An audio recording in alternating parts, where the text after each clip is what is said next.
When you have a city that 90% of the homicides is by gunshot, then you have to go after the trigger pullers. And these trigger pullers, when you start to get them off the street, then the whole city starts to become safer. In the 9 months that I've been in here, our officers are doing a tremendous job in bringing crime down, and it's a city that's getting safer. This is the time to build that trust and make sure we can move this noble profession forward. Now, as the St. Louis Metropolitan Police Department's chief, I'm the first outsider in 200-year history. Well, I'm very excited. He brings a fresh look and a fresh set of eyes at stuff we've been doing for over 100 years. So it's really nice, the new programs that he's initiated. He brings more resources to the table that we have never had. His ability to initiate a new type of CompStat really has helped us out a lot, so we can really address crime in a fast and easier way than we did before. Well, I was born and raised in the Bronx. My father was a Bronx homicide detective for over 30 years.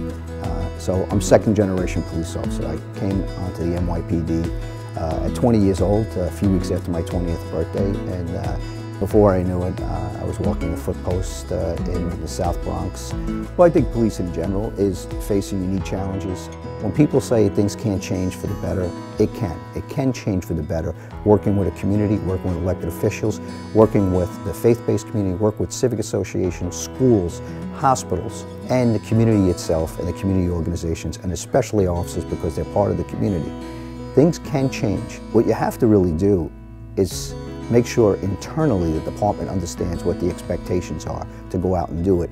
And that's how we get external success. It's how you educate, implement, execute, and then follow up. And those are CompStat management principles. It's less than 0.5% that are committing most of the crimes in any one of our cities. You train your department to look at patterns and trends and go after those small amount of people that are doing most of the crime.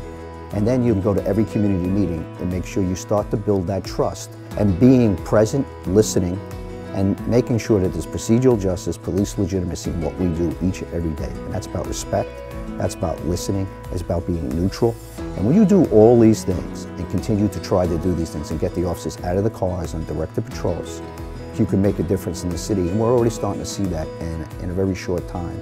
In 9 months that I've been here in the city of St. Louis. So they've taken these principles and they've really run with them. When officers feel appreciated, when they feel supported, they want to follow innovative, results-driven leadership. And I think there's a lot of optimism about why officers are coming back. And I think there is this idea that we're trending upwards, and some of the strategies, the layered strategies that Chief Treacy has implemented, I think that gives all of us cause. Officers come on this job because they feel like they're making a difference. Shot spotter, license plate reader, NIBIN, crime gun intelligence, cameras. When we do all that and it helps our officers make a successful arrest to bring a bad guy off the street and then make sure we can bring the justice that don't harm other people, that builds up morale. I think when you're leveraging that technology, we get evidence, we can tie people together that are committing crimes, we can look at patterns and trends, layering these strategies, putting in and using and leveraging technology, you can really make a difference. It's a force multiplier. When you go out to shooting scenes, which we use ShotSpotter here, we can actually get to that spot vista. We can collect evidence, when we have spent shell casings. Then we use our crime gun intelligence working with ATF. And then we can do things with the National Integration of Ballistic Information Network, which is something that we use with shell casings. It's like a fingerprint. Now that's evidence on the scene that we can now connect cases, which our detectives can work on, which we can reduce our non-fatal shootings, which also reduce our homicides. Then the whole city starts to become safer. And at the same time, we have to leverage license plate readers. We leverage our camera system. And all these things matter. With a real-time crime center, we work together as a common goal. Everybody plays a role to make this city safer, and everybody has a seat at the table. Over the years, the Crime Center has grown substantially with more than 4,100 arrests since its implementation. By being open 24 hours, we can provide a lot of resources to all the shifts within our own police departments and agencies around the St. Louis area. The first one being video analysis. The Crime Center can analyze those video feeds in real time, sort through that data very quickly, and by doing that, it allows them to track the suspects, identify witnesses, and collect the evidence. As the information arrives in a real-time Crime Center, they can directly communicate with the officers on the ground. And so these investigators can make the best decisions based on the latest information they receive. The overall goal of this, which is collaboration.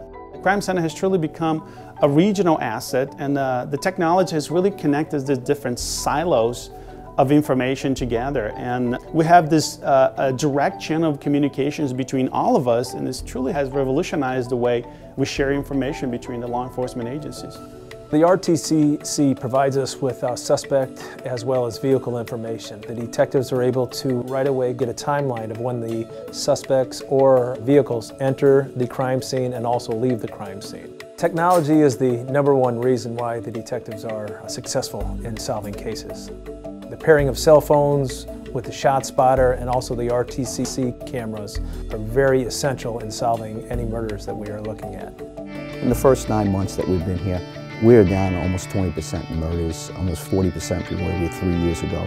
We're down 20% in overall crime. We've been looking at these groups, patterns, and trends, and we've been getting them under arrest and then working with our circuit attorney. So we're hitting it from a lot of ends. So it's not just about the police, it's about everyone in a holistic approach in the city of St. Louis, and I see a lot of that coming together. You have to build a bench as well. So everywhere I go, every department I go, I want a succession plan. I want to train everyone to take my job, because the best success of a place is after you leave, if they carry out the same strategies and understand it. We've got a lot of work to do, but we get so much opportunity right now. People that want to be police officers have to start seeing that narrative change and have to make sure that this is a noble profession. This is something, and I'm second generation, something I've been doing. I started over 40 years ago. I'm still in this and privileged to be in this position to make a difference in people's lives that need us the most. It's a calling. It's a calling. It's a life of service. And so many people want to do that. That's why I think St. Louis is going to do very well.